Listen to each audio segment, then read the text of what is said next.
Olá, queridos, a paz do Senhor Jesus a todos os irmãos, a todas as irmãs, sejam todos muito bem-vindos a mais um vídeo que disponibilizamos a todos os irmãos. Hoje, noite de terça-feira, onde temos separado para fazermos estudos históricos. Sempre falo para os irmãos que esses estudos históricos, eles não são de temática doutrinária. As temáticas doutrinárias nós temos deixado para fazermos na escola bíblica dominical.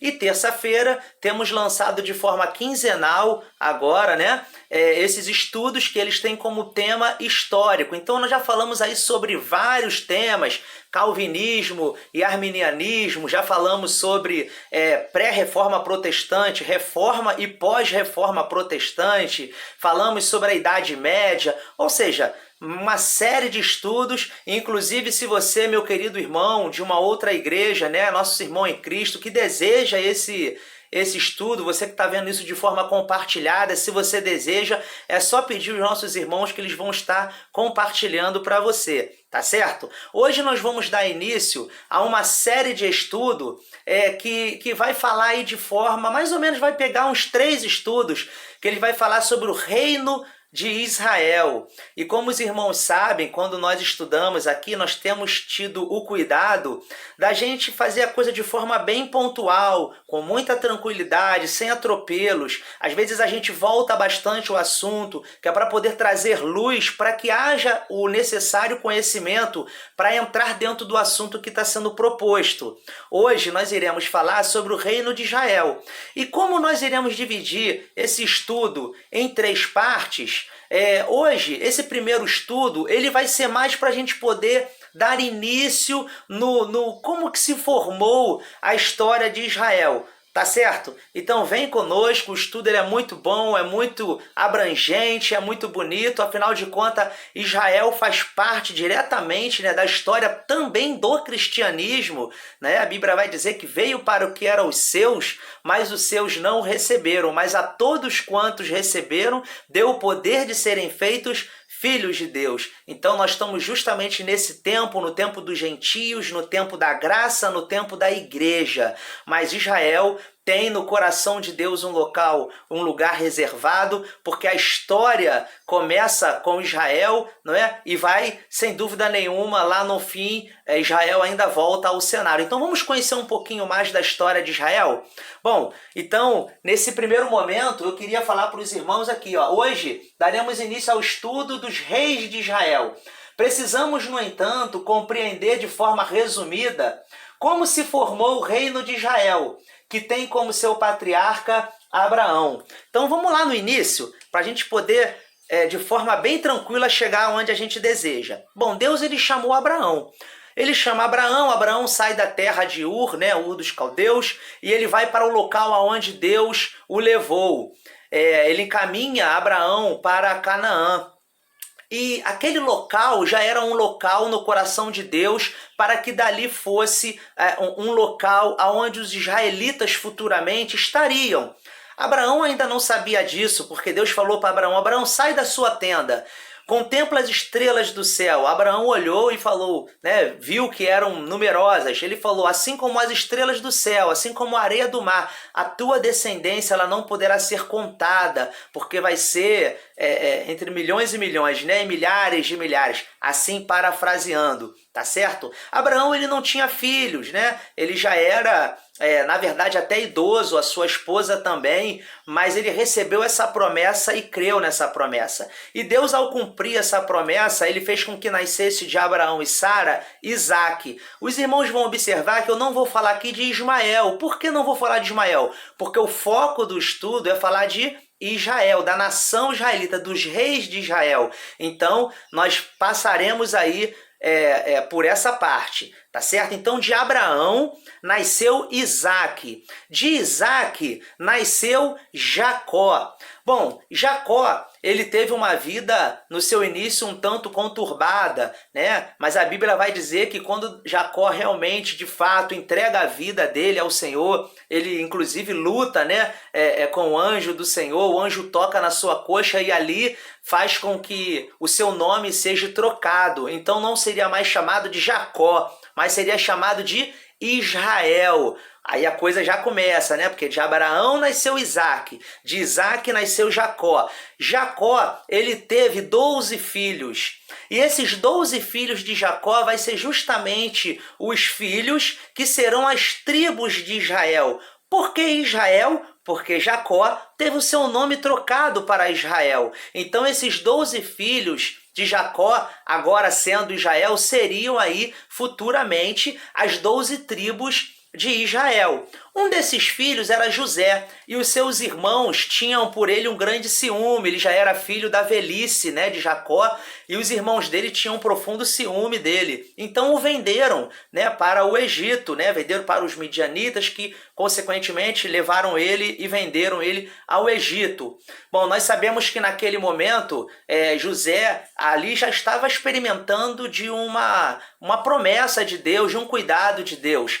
Naquele momento, de forma bem resumida assim, né, a terra ela passaria por uma grande fome. E José foi colocado por Deus ali no Egito, e ele trouxe uma solução muito ampla para as questões de fome no Egito, que foi da construção dos celeiros. Em épocas de fartura, construía os celeiros, né, e ajuntava ali os alimentos, porque quando chegasse na época da fome, o Egito teria como suprir as suas necessidades. Pois bem, esse dia chegou e a fome veio sobre a terra. O que aconteceu? Isso levou os filhos de Jacó, os filhos de Israel, a saírem da sua terra e irem para o Egito em busca de comida. Ao chegar lá, né, num processo assim bem resumido, José, depois ele se identifica como aquele irmão a qual eles venderam para o Egito, e aquela família, a família deles,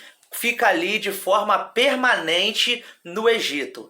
Acontece que com o passar do tempo, a Bíblia vai dizer que tanto os filhos de Jacó quanto o próprio Jacó e José vieram a morrer, né? O tempo foi passando, eles chegaram ali com 70 pessoas, entre filhos, noras e netos. Jacó chegaram ali no Egito com 70 pessoas. E eles foram cada vez mais crescendo, crescia cada vez mais aquelas pequenas tribos, né? Ela passou ali a se multiplicar muito. E o que aconteceu? Quando morreu José, quando morreu os filhos de Jacó e o próprio Jacó, a Bíblia vai dizer que se levantou um faraó no Egito que não conhecia as obras de José. E quando isso acontece, esse faraó ele percebeu, bom, esse povo de Israel, eles estão crescendo muito. E eles chamavam o povo de Israel não de Israel, eles chamavam de hebreus, até mesmo para ser uma forma pejorativa. Eles falavam esses hebreus. Então, daí também que surge esse nome, um pequeno contexto aí de história para a gente acrescentar no estudo. Então, o que ocorre?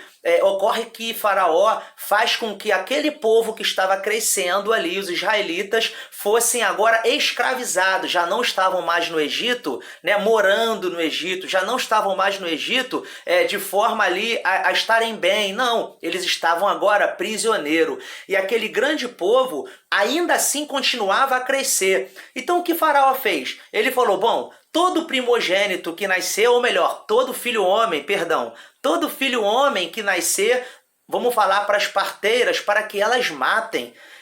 E se nascer mulher, a gente deixa viver. O que aconteceu? As parteiras estavam com receio de fazer isso por temor a Deus e não faziam.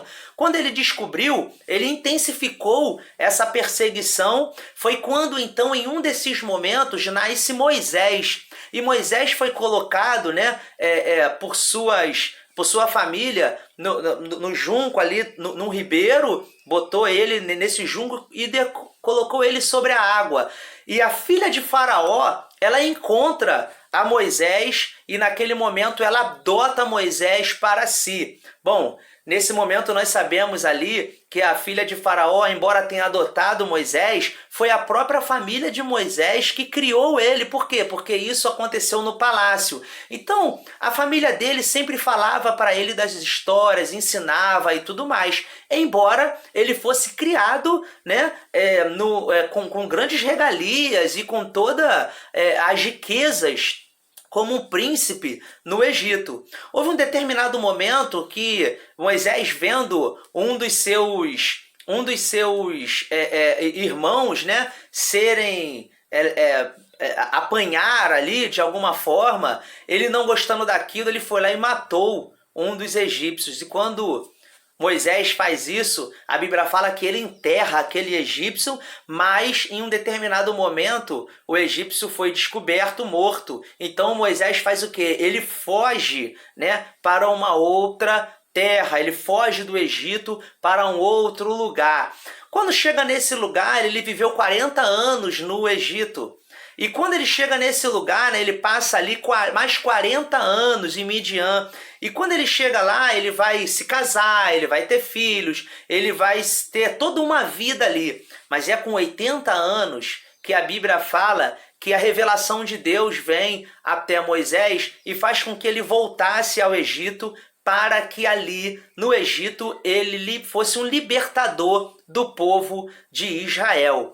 Bom, quando isso acontece, a gente sabe que ele voltou ao Egito e houve essa libertação do povo de Israel, e o povo de Israel ficou ali mais 40 anos no deserto. Nós sabemos que, embora não estivesse no coração de Deus que eles ficassem 40 anos no deserto, foi assim que aconteceu, porque o povo era muito desobediente e aí por vezes duvidava, não é? Então eles ficaram ali 40 anos caminhando no deserto. Nesses 40 anos, eles tiveram as leis, eles já aprenderam a fazer as festas, os rituais, as cerimônias. Israel, naquele momento, começou já a ter uma ideia de povo de Deus, porque eles estavam ali no deserto e se relacionando com Deus. Deus deu muitas instruções para o povo de Israel no deserto. Já no deserto, Deus tratava eles como um povo. E no deserto, eles tinham a Deus como seu líder maior.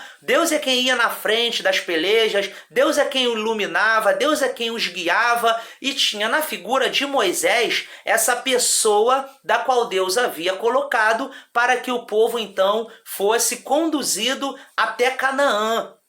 Bom, Moisés, ele morre, né? A Bíblia vai dizer que Moisés, ele morre depois daquela situação ali toda em que ele bateu na água, ao invés de falar a água, né? Depois daquele caso ali, Moisés, um pouquinho depois, ele vem a morrer e Josué vem ao lugar dele. Nós sabemos, por exemplo, que Moisés ele tinha a figura de um libertador, mas quando o povo atravessa o mar e tem aquele processo todo, nós já vemos ali a Josué surgindo como uma figura da qual Deus iria usá-lo de forma muito constante. Então o que acontece? Acontece que Josué começou então a liderar aquele povo, e no momento que ele liderou aquele povo, ele conduziu o povo até Canaã. Bom, aí nós iniciamos nesse tempo, quando entra-se em Canaã, o período dos juízes, e Josué foi o primeiro juiz de Israel. Ele começou então a falar ao povo, a conduzir ao povo diante de todas as leis que Moisés havia deixado. Então Josué foi o primeiro juiz. Ele mesmo falou para o povo: olha, não sei o que vocês irão fazer, mas eu e minha casa serviremos ao Senhor. E naquele primeiro momento o povo ouviu a Josué e seguiram a liderança de Josué e obedeceram de forma convincente tudo aquilo. Acontece que Josué morreu e o povo começava a fazer coisas erradas, começava a se desviar. Então Deus começou a levantar uma série de juízes. Ou seja, o povo pecava e Deus os entregava na mão dos seus inimigos. E naquele momento, Deus levantava um juiz para que julgasse aquele povo. E quando isso acontece, o povo se voltava para Deus. Deus sarava os seus pecados, a sua terra, e os libertavam dos seus inimigos, e dava vitória sobre seus inimigos. Bom, tivemos aí um período bem longo de juízes. Tivemos, por exemplo, Josué, Sansão, Eude, Gideão, Débora e tantos outros. Esse período de juiz, ele vai terminar com Samuel. Samuel foi o último juiz de Israel. E Samuel, ele vai ser justamente a transição da onde nós queremos chegar. Porque Samuel, ele vai ser tanto o último juiz de Israel, como vai consagrar o primeiro rei de Israel. Tá certo? Vamos dar então continuidade aqui ao nosso slide. Nós podemos ver no Egito, né, ocorre algo decisivo.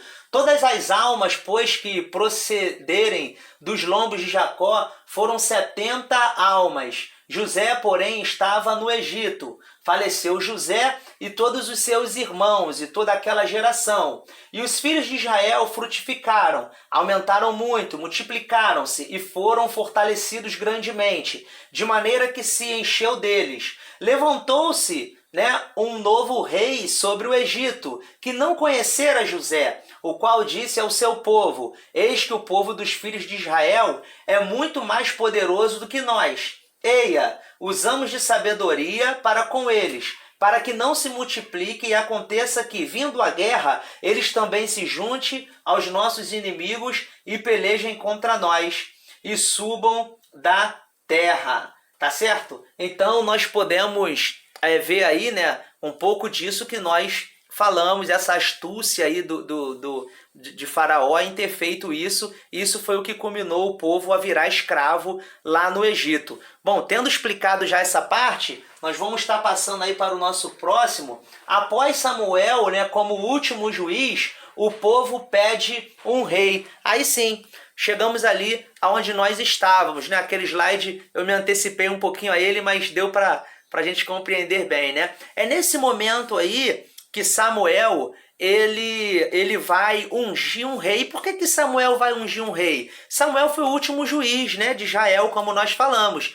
E nesse período, quando ele já estava idoso, os homens chegaram para ele e falaram: Samuel, nós queremos um rei, porque você já é velho e os teus filhos não seguiram teus caminhos. Na verdade, o povo falou aquilo, mas o povo já queria um rei, porque eles olhavam as nações em volta e eles falavam: bom, por que todas as nações têm um rei que vai na frente deles e nós não temos? Nós precisamos compreender que Israel, embora fosse uma nação, as 12 tribos, elas constituíam a nação de Israel, eles nunca tiveram naquele primeiro momento, uma ideia central de nação. Eles estavam mais ligados às questões tribais, porque eles eram o quê? Eles eram 12 tribos que constituíam o povo de Israel. Mas eles exerciam, ou melhor, eles obedeciam a mesma lei, eles estavam de acordo com a mesma aliança, o juiz que estava sobre eles era o mesmo juiz. A terra deles, a terra que eles povoavam, era chamada de terra, de Israel. Ou seja, eles já começavam a olhar e falavam: nós somos uma nação e nós queremos um rei, porque as outras nações também têm um rei. Só que eles não levaram em consideração que o rei de Israel era o próprio Deus. Sempre foi assim. Então nós vamos ler aqui o que eles disseram. E disseram: eis que já estás velho, e os teus filhos não andam pelo teu caminho. Constitui-nos, pois, agora um rei sobre nós, para que ele nos julgue, como o tem todas as nações. Porém, estas palavras pareceu mal aos olhos de Samuel, quando disseram: dai-nos um rei, para que nos julgue. E Samuel orou ao Senhor. E disse o Senhor a Samuel: ouve a voz do povo em tudo quanto te disser, pois não tem rejeitado a ti, antes a mim me tem rejeitado, para eu não reinar sobre eles. Bom, aí nós vemos, exatamente o que Deus ele permitiu, então, que o povo tivesse êxito nesse pedido que eles fizeram a Samuel. Deus sondando os corações, ao Samuel orar e falar com Deus: Deus, eles estão me rejeitando. E Deus falou para eles: não, Samuel, eles estão rejeitando a mim, não é a você, é a mim que eles estão rejeitando. Então, nesse momento, a Bíblia vai dizer que foi constituído, foi instituído sobre eles o primeiro rei de Israel. Bom, aqui, queridos, basicamente se inicia o que nós iremos falar aí sobre os reis de Israel. Houve momentos em que os reis eram bons, houve momentos em que os reis eram maus. A Bíblia vai dizer, fez o rei tal o que era reto aos olhos do Senhor, ou fez o rei tal o que era mal aos olhos do Senhor. Então nós vamos ver o seguinte, Israel, ele teve primeiramente 3 reis, e esses 3 reis, eles governaram com Israel ainda unido, com Israel ainda totalmente unificado, as 12 tribos pertencentes ao mesmo reino. Houve um determinado momento em que isso vai mudar. Então hoje nós vamos estar aí falando sobre o rei Saul. Se nós olharmos aí para o nosso slide, a gente vai dizer o seguinte, ó. Antes do reino de Israel ser dividido, passaram 3 reis pelo trono de Israel, sendo eles Saul, ele governou durante 40 anos, por volta do período de 1050 a 1010 a.C. Depois de Saul veio Davi, que governou também 40 anos, por volta do período de 1010 a 970 a.C. E terceiro foi Salomão, que ele também governou 40 anos, por volta de 970 a 930 a.C. Então, como nós observamos aí, por que eu separei esses 3 reis? Porque esses 3 reis eles necessitam de um olhar mais cuidadoso num primeiro momento. Primeiramente, Saul, porque Saul ele foi um rei que foi o primeiro rei de Israel. Mas no coração de Deus já tinha outro homem que se levantaria como rei, que era Davi. E depois Davi se tornou o segundo rei de Israel e o primeiro no coração de Deus. O terceiro foi Salomão, filho de Davi, com Betseba. Ele também governou 40 anos em Israel. Por que eu separei esses 3? Nós iremos estudar eles à parte.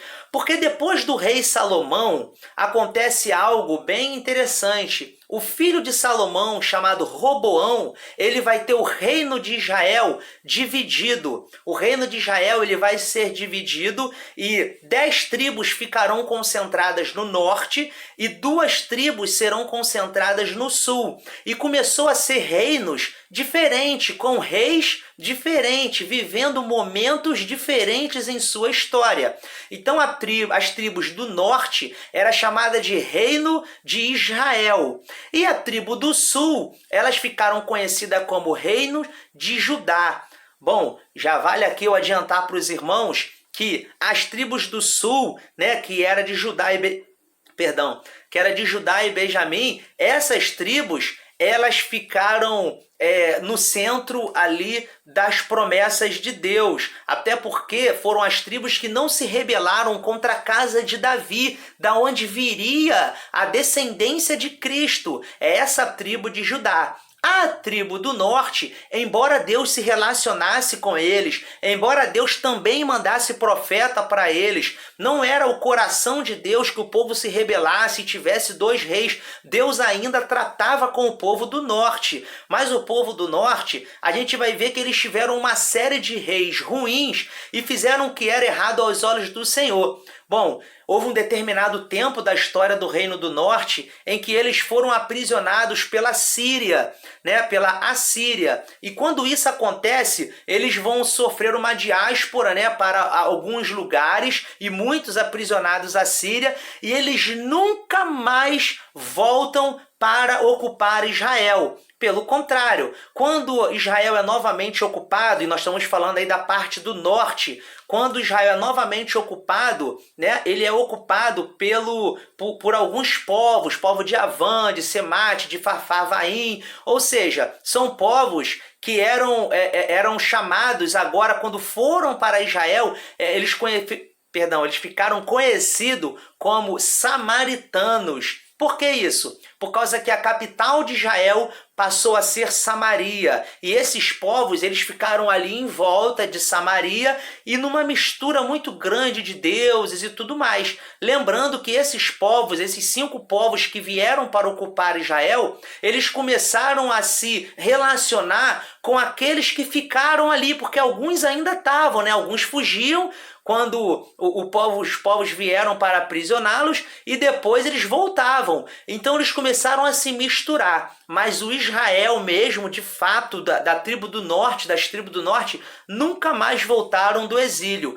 O sul, sim, o sul é a parte de Israel aonde Deus continuou um relacionamento muito profundo com eles. É no sul que nós temos a descendência de Davi, é das tribos de Judá, né, das tribos do sul que vem o próprio Cristo. Então nós sabemos que essa tribo, depois que vai o exílio babilônico e depois elas voltam e as promessas todas giram em torno desse contato de Deus com as tribos do sul. Tá certo? Bom, essa parte do reino dividido é foco para o futuro, daqui a 1 ou 2 aulas.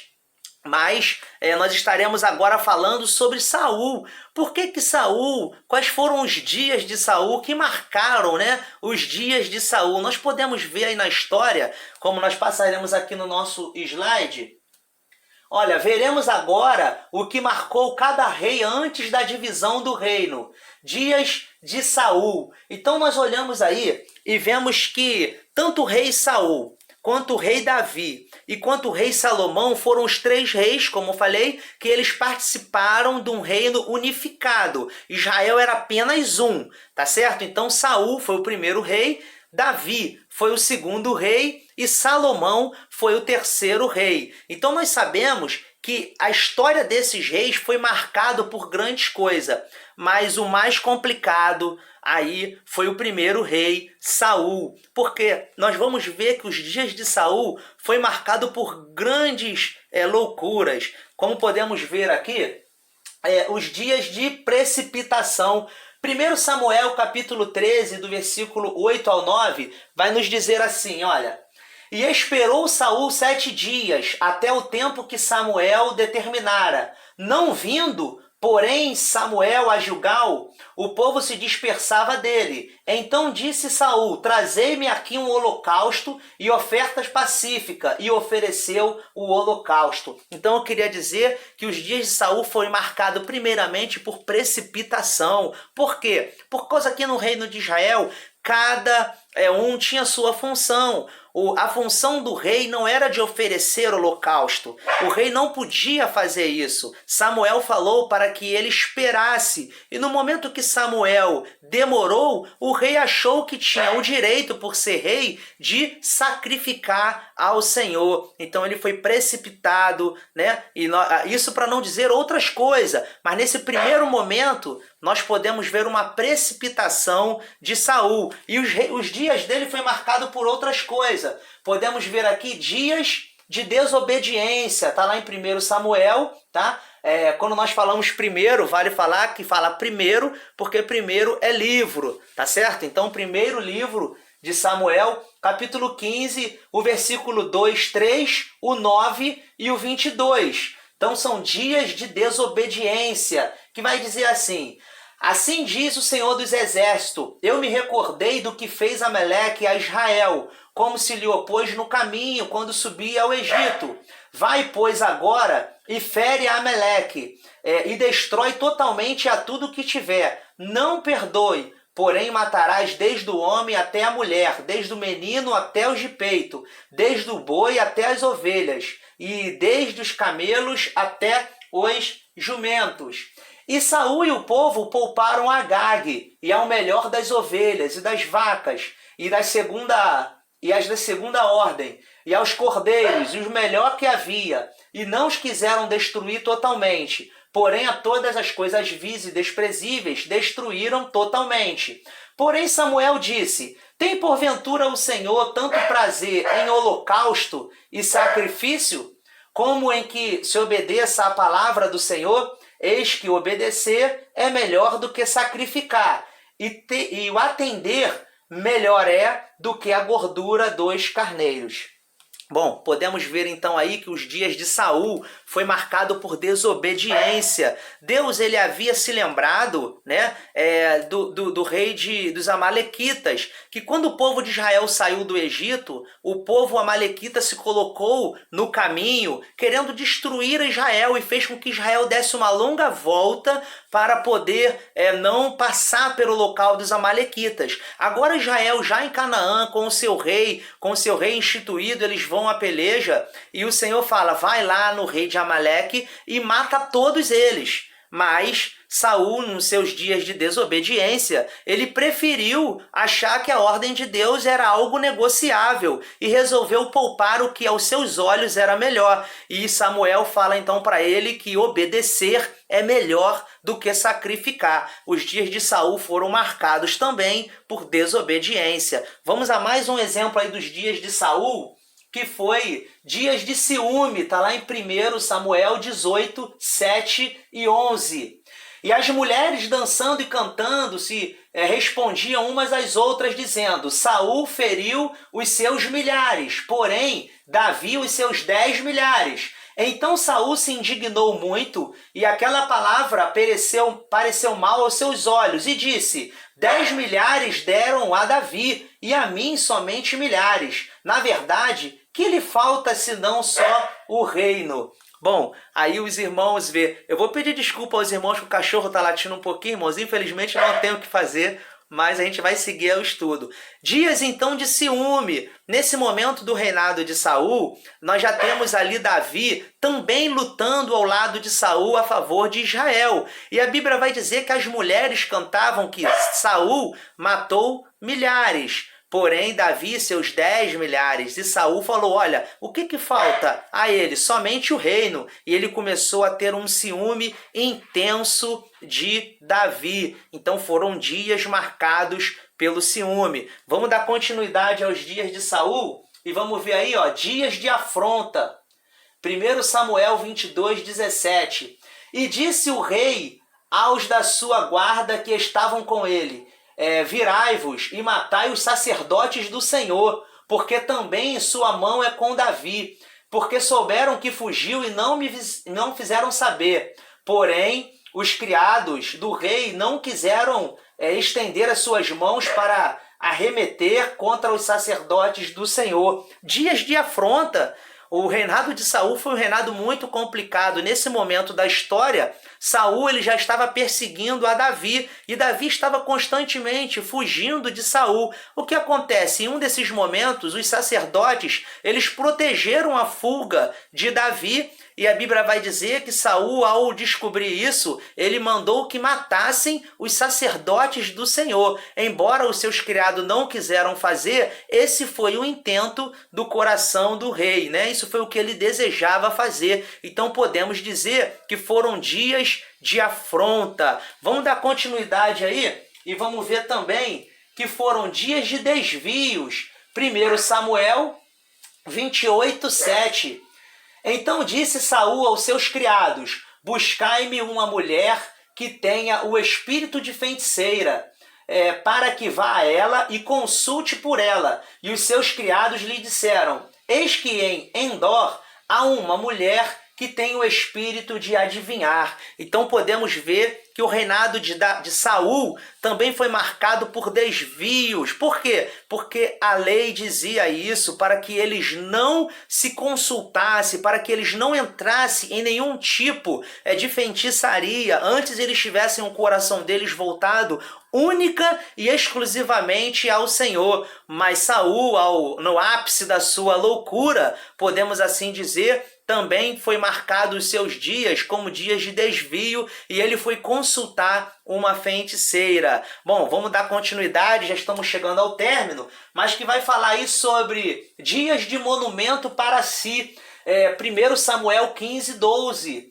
E madrugou Samuel para encontrar Saul pela manhã, e anunciou-se a Samuel. Chegou Saul ao Carmelo, e eis que levantou para si uma coluna. Então, voltando, passou e desceu a Gilgal. Nesse momento da história, a gente pode dizer que Saul teve nos seus dias também um dia de exaltação própria, eram dias de vanglória, eram dias de glorificação. Saul, ele se achava, né, muita coisa, então o que ele fez? Ele fez um monumento para si. Em algumas versões fala que ele fez uma coluna, em algumas versões fala monumento, mas aí só depende da versão, né? Mas a Bíblia vai dizer aí então que Saul, ele fez um monumento para si. Olha que coisa que já começa ali a sair daquilo que Deus havia estipulado para o povo, tá certo? E por último, nós temos aí dias de suicídio. Primeiro, Samuel 31:4. Então disse Saul ao seu pajem de armas: arranca tua espada, atravessa-me com ela, para que porventura não venha estes incircunciso e me atravessem e escarneçam de mim. Porém o seu pajem de arma não quis, porque temia muito. Então Saul tomou a espada e se lançou sobre ela. Os dias de Saul terminaram com dias de suicídio. Saul, ele se suicidou como seu ato final e com certeza não está nos braços do Pai, tá certo? Então nós olhamos aí e observamos que os dias de Saul foi marcado dessa maneira. Como eu sei que o vídeo está ficando já um pouquinho extenso para o nosso propósito de terça-feira, eu vou dar uma pausa aqui e nós estaremos no próximo estudo falando sobre isso aqui, ó. O reino dividido. Bom, nós ainda iremos falar sobre Davi, os dias de Davi, tá certo? Né? E vamos falar também sobre os dias de Salomão.